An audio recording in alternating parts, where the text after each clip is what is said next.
সিঙ্গারা খাওয়ার ইচ্ছে হয়েছিল বলে মিষ্টির দোকান থেকে মুখরোচক খাবারটি কিনেছিলেন এক ক্রেতা, কিন্তু সিঙ্গারায় এক কামড় বসানোর পরেই ছিটকে গেলেন তিনি।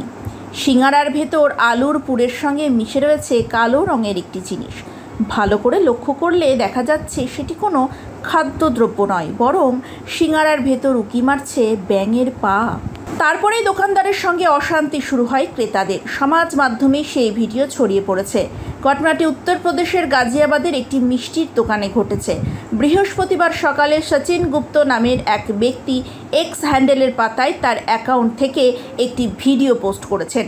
সেই ভিডিওয় দেখা যাচ্ছে এক ব্যক্তি দাবি করছেন যে সিঙ্গারার ভেতর ব্যাঙের পা পাওয়া গিয়েছে। দোকানে উপস্থিত অন্য ব্যক্তিরাও দোকানদারের সঙ্গে বাক বিতণ্ডায় জড়িয়ে পড়েন। ভিডিওটি পোস্ট করে সচিন গুপ্তা লিখেছেন, গাজিয়াবাদের একটি মিষ্টির দোকানে সিঙ্গারার ভেতরে ব্যাঙের পা পাওয়া গিয়েছে। দোকানদারকে স্থানীয় পুলিশ হেফাজতে নিয়েছে।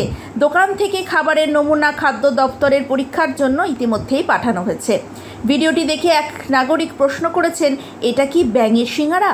আবার অন্য এক নেট ব্যবহারকারী বলেছেন, বাহ, একই পদে আমিষ এবং নিরামিষ খাবারের স্বাদ পাওয়া যাবে। বিষয়টি নিয়ে মজা করলাম ঠিকই, কিন্তু আমি চাই দোষীদের উপযুক্ত শাস্তি হোক।